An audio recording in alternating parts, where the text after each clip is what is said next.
गांव में पुट्ठा नाम का एक कामचोर और आलसी व्यक्ति रहता था। उसके आलसीपन के व्यवहार से उसकी पत्नी शर्मीली उससे बहुत परेशान रहा करती थी। पुट्ठा दिन भर घर में पड़ा रहता। एक दिन पुट्ठा आराम से चारपाई पर लेटा हुआ था, तभी उसकी पत्नी शर्मीली खेतों में काम करके थकी हारी घर आई। पुट्ठा को आराम करता देख उसका गुस्सा 7वें आसमान पर पहुंच गया। शर्म तो आती नहीं है, दिन भर घर पर पड़े रहते हो, ये नहीं कि खेतों में अपनी पत्नी का हाथ बटा लिया करो। ये कैसी बातें करती हो शर्मीली तुम? है तुम तो जानती ही हो कि ये छोटे मोटे काम मेरे लिए नहीं बने, मैं कुछ बड़ा करने के लिए बना हूँ। हाँ, बड़े रणवीर कपूर बनते फिरते हो, छोटा सा काम तो होता नहीं है और बातें इतनी बड़ी बड़ी, निठल्ले कहीं के। पूरे गांव में मेरी नाक कटा के रखी तुमने। जब मैं अमीर हो जाऊंगा ना, तब यही गांव वाले तुम्हें सेठानी सेठानी कहकर बुलाएंगे। हाँ, फिलहाल तो मुझे नौकरानी नौकरानी कहकर बुलाते हैं। एक तो तुम कोई काम करते नहीं हो, ऊपर से गांव का ऐसा कोई भी व्यक्ति तुमने नहीं छोड़ा जिससे तुमने उधार ना लिया हो। मैं तो तुम्हारी उधारी देते देते तंग आ गई हूँ। बस मुझे तुम्हारी यही बात बहुत बुरी लगती है शर्मीली, हाँ, कि तुम आते ही पूरा घर सर पर उठा लेती हो। तो क्या करूँ, तुम ही बताओ ना, क्या करूँ मैं? मुश्किल से हमारे पास 2 बीघा जमीन है और 2 बैल हैं। खेतों पर मैं अकेली काम करती हूँ। जब मैं देखती हूँ खेतों में और व्यक्ति कितनी मेहनत से काम करते हैं और उनकी पत्नी उनका हाथ बटाती है, लेकिन यहाँ तो मामला उल्टा ही है। पत्नी काम करती है और पति दिन भर घर में पड़ा पड़ा सपने देखता रहता है। शर्मीली की बात सुनकर पुट्ठा बेशर्मी से हंसता हुआ बोला, अरे बस भी करो शर्मीली, मुझे बहुत तेजी से भूख लग रही है, जाओ जाकर जल्दी से खाना बना दो। हाँ। पुट्ठा की बात सुनकर शर्मीली ने आटे का खाली कनस्तर जमीन पर पटक दिया और चिल्लाकर बोली, खाने को बनाओ, घर में खाने को कुछ है क्या जो तुम्हारे लिए खाने को बनाऊं? 2 दिन से घर में राशन पानी का एक दाना नहीं है, लेकिन तुम्हें इसकी फिक्र है क्या? लेकिन परसों तो मैंने तुम्हारे पास देखे थे। और मोहन साइकिल वाले से तुमने पैसे उधार लिए थे, उसका ध्यान नहीं है? तुम्हें कल सारे पैसे मैंने उसे दे दिए। उसे पैसे देने की क्या जरूरत थी? मैं उससे थोड़ा और वक्त मांग लेता। घर आकर तुम्हें पीटने की धमकी दे रहा था और अब भला मैं तुम्हें घर पर पिटता हुआ भी देखूं? तुम्हें तो कोई शर्म है नहीं। तुम्हें क्या लगता है कि मुझ में भी कोई शर्म नहीं है? अगर तुमने जरा सी भी शर्म बची है तो जाओ जाके कुछ काम करो, ताकि शाम के वक्त हमारे घर पर चूल्हा जल जाए। शर्मीली की बात सुनकर पुट्ठा चुपचाप बाहर चला गया। वो एक पेड़ के नीचे बैठकर अपने आप से बातें करने लगा। अरे अब मेरी इस बेवकूफ पत्नी को कौन समझाए? इस गांव में भला मुझे कौन काम देगा? किसको टोपी पहनाऊं? हाँ, एक काम करता हूँ, गांव के जमींदार के पास जाकर कुछ पैसे उधार ले आता हूँ। ये कहकर पुट्ठा उठा ही था कि अचानक उसे कुछ याद आ गया। नहीं, जमींदार से तो पहले से ही पैसे लेकर आया हूँ, वो भी अभी तक नहीं दिए। उसके पास अगर पहुंच गया तो कहीं वो अपना पुराना तकादा न करने बैठ जाए, मेरे तो लेने के देने पड़ जाएंगे। क्या करूं? मेरी पत्नी ने कहा मुझे मुसीबत में फंसा दिया। तभी पुट्ठा ने देखा कि गांव का मुखिया अपने कुछ साथियों के साथ लाठी डंडे लेकर उसकी ही ओर बड़े गुस्से से चला रहा था। बहुत दिन हो गए पुट्ठा मुझे बेवकूफ बनाते बनाते। हाँ, आज मैं तुझसे अपने पैसे लेकर ही रहूंगा। मुझे थोड़ी मोहलत और दे दो मुखिया जी, मैं आपकी एक एक पाई चुका दूंगा। हाँ। कहाँ से चुका देगा? कुछ काम काज तो तू करता है नहीं, धरती पर बोझ है, काम का ना काज का, दुश्मन अनाज का। पुट्ठा समझ गया कि आज तो उसकी मार खाने की पूरी नौबत है। मुझे एक आखिरी मौका और दे दो मुखिया जी, मैं वादा करता हूँ कि 1 महीने बाद मैं आपके पैसे लौटा दूंगा। पुट्ठा की बात सुनकर मुखिया अपनी मूंछों पर ताव देता हुआ हंसता हुआ बोला, किस किस की रकम चुकाएगा? तूने तो हर किसी से उधार ले रखा है। गांव में पता नहीं किस किस को बेवकूफ बनाया होगा। आज तो मैं पैसे लेकर ही जाऊंगा। हाँ, मुझे थोड़ी सी मोहलत और दे दीजिए। आज या तो अपने पैसे लेकर जाऊंगा या तो फिर तेरी चमड़ी उधेड़ कर जाऊंगा। हाँ, देखते क्या हो भाई, मारो इसे। मुखिया के साथ ही पुट्ठा को लाठी डंडों से मारने ही वाले थे कि तभी पुट्ठा की पत्नी भागती हुई मुखिया के पास आकर खड़ी होकर बोली, इन्हें छोड़ दीजिए मुखिया जी। तुम्हारा ही चेहरा देखकर अब तक मैं पुट्ठा को छोड़ता आ रहा हूँ। तुम्हारा पति धरती पर बोझ है, शर्मिली तुम घर जाओ, मैं संभाल लूंगा। अरे क्या खाक संभाल लोगे तुम? अगर मैं नहीं जानती तो तुम कुत्ते की तरह मार खा रहे होते। पुट्ठा शर्मिली को हाथ पकड़कर अलग ले जाकर आहिस्ता से बोले, तुम शायद मेरी बुद्धि को जानती नहीं हो। हाँ, मैंने इस मुखिया के जैसे कई लोगों को बेवकूफ बनाया। हाँ बनाया होगा, लेकिन मुझे नहीं लगता कि तुम आज इसे बेवकूफ बना पाओगे। आज तो तुम्हारी ठुकाई पक्की है। लगता है तुम्हें अपनी बुद्धि दिखाने का समय आ गया है। तभी मुखिया दूर से पुट्ठा से बोला, ये तुम दोनों पति पत्नी क्या खिचड़ी पका रहे हो भाई? कुछ नहीं मुखिया जी, मेरी पत्नी कह रही थी कि मुखिया जी बहुत अच्छे व्यक्ति हैं, आज इनका कर्जा चुका ही दो। तेरी पत्नी तुझसे ज्यादा समझदार है पुट्ठा। हाँ देखो मुखिया जी, पैसे तो मेरे पास है नहीं, लेकिन मेरे पास 2 मोटे मोटे बैल हैं। मैं आपको एक बैल दे देता हूँ, जब मेरे पास पैसे हो जाएंगे तो मैं आपको पैसे देकर अपने बैल वापस ले लूंगा। मुखिया कुछ सोचता हुआ बोला, अब तूने बात पते की कही है पुट्ठा। मुखिया पुट्ठा का एक बैल ले गया। पुट्ठा ने खुश होकर शर्मिली से कहा, देखा अपने पति का दिमाग, एक बैल का मुखिया क्या करेगा बेवकूफ कहीं का। बेवकूफ वो नहीं तुम हो। वो कैसे? अरे तुम एक बैल से क्या खेत जोत लोगे क्या? एक बैल हमारे किस काम का है? हे भगवान, मेरी तो किस्मत ही फूट गई। ऐसा निकम्मा और मूर्ख पति तूने मुझे क्यों दिया? ओहो, ये तो मैंने सोचा ही नहीं। अब क्या करूं? मुझे कोई मतलब नहीं है, मुझे मेरा बैल चाहिए। लेकिन वो तो मुखिया ले गया।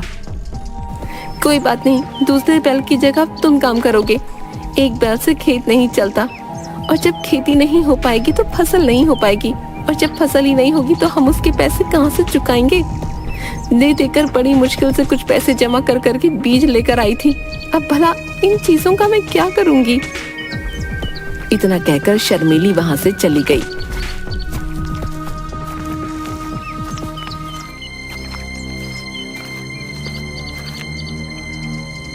पुट्ठा अपने खेत के एक पेड़ के नीचे बैठा हुआ अपने निठल्लेपन पर अफसोस कर रहा था कि तभी उसके कानों में एक आवाज टकराई।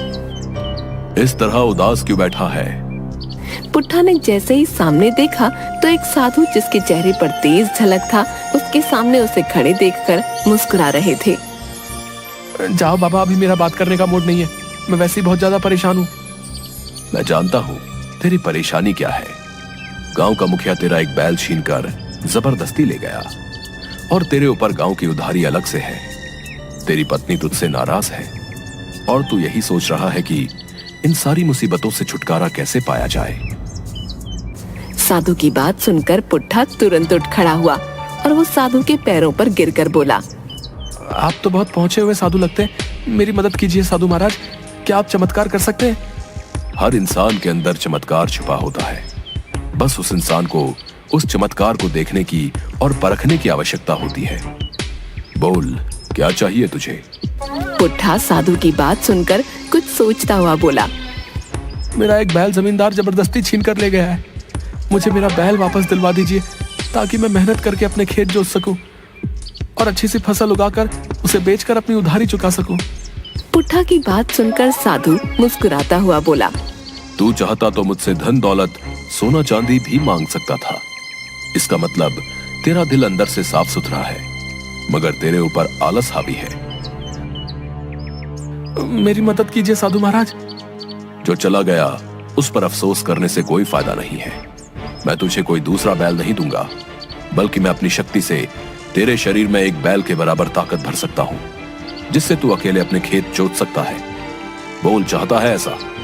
साधु की बात सुनकर पुट्ठा बहुत गहरी सोच में डूब गया। अचानक उसके चेहरे पर दृढ़ निश्चय दिखाई देने लगा। ठीक है साधु महाराज, मैं तैयार हूँ। तो फिर अपनी आंखें बंद कर। पुट्ठा ने अपनी आंखें बंद कर ली। कुछ देर के बाद उसके कानों में साधु की आवाज गूंजी, तेरे अंदर एक बैल के बराबर शक्ति मैंने डाल दी है, अब तू खुद अपना खेत जोत सकता है। पुट्ठा ने आंखें खोली तो वहां पर कोई मौजूद नहीं था। पुट्ठा दौड़ा दौड़ा अपनी पत्नी के पास गया और उसे सारी घटना बताई। अरे तुमने जरूर कोई सपना देखा होगा, इतनी मुसीबत में भी तुम्हें मुंगेरी लाल के सपने नहीं खत्म हो रहे। मैं सच कहता हूँ शर्मिली, वो सपना नहीं सच था।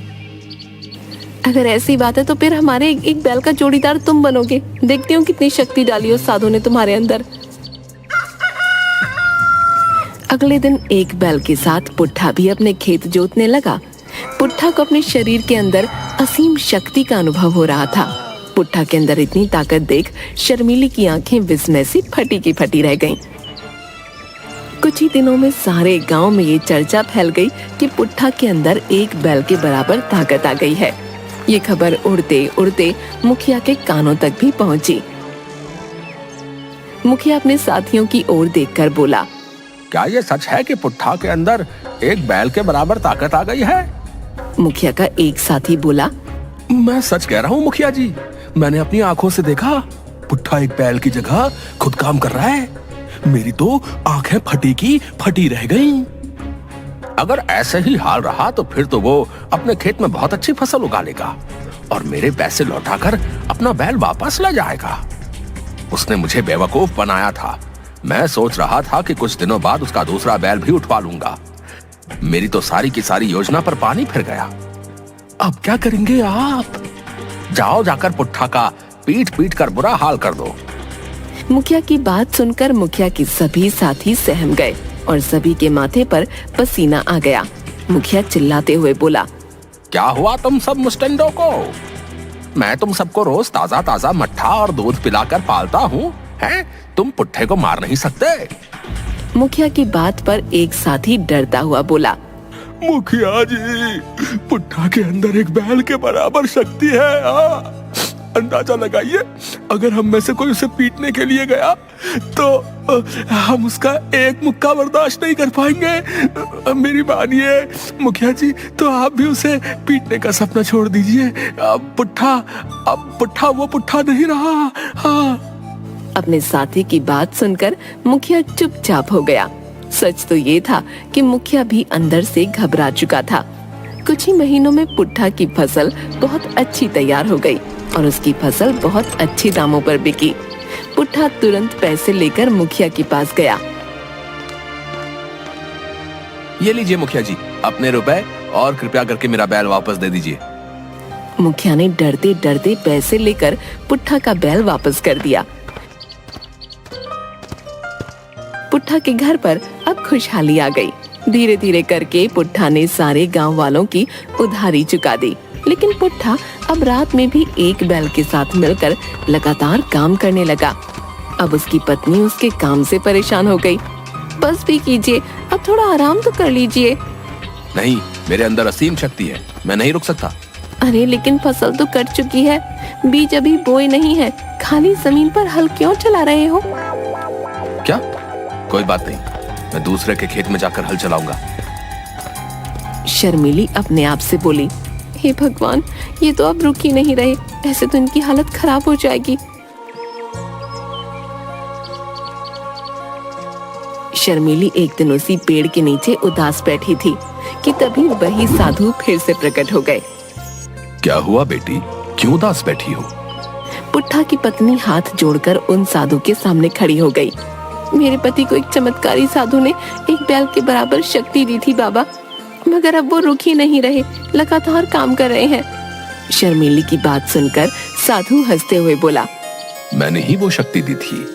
लगता है एक बैल की जगह 2 बैल की शक्ति दे दी उसे। कुछ कीजिए ना साधु महाराज, ऐसे तो मेरी हालत खराब होती जा रही है। मैं खाना बनाते बनाते तंग आ गई हूँ। वो पूरे 10 आदमियों का खाना एक वक्त में खा रहे हैं। जैसी तुम्हारी इच्छा बेटी। इतना बोलकर साधु ने एक चुटकी बजाई और वहाँ से गायब हो गए। पुट्ठा फिर से सामान्य हो गया, लेकिन अब वो मेहनती बन चुका था। अरे थकावट सी हो रही है, थोड़ा आराम किया जाए। शर्मीली, सुन जरा, पानी ला इधर। पेड़ के नीचे बैठकर शर्मीली ने पुट्ठा को पानी पिलाया। अब आप कैसा महसूस कर रहे हो? अब तो हर साल अच्छी फसल उगानी है। चलो अभी घर चलकर आराम किया जाए पहले। हाँ।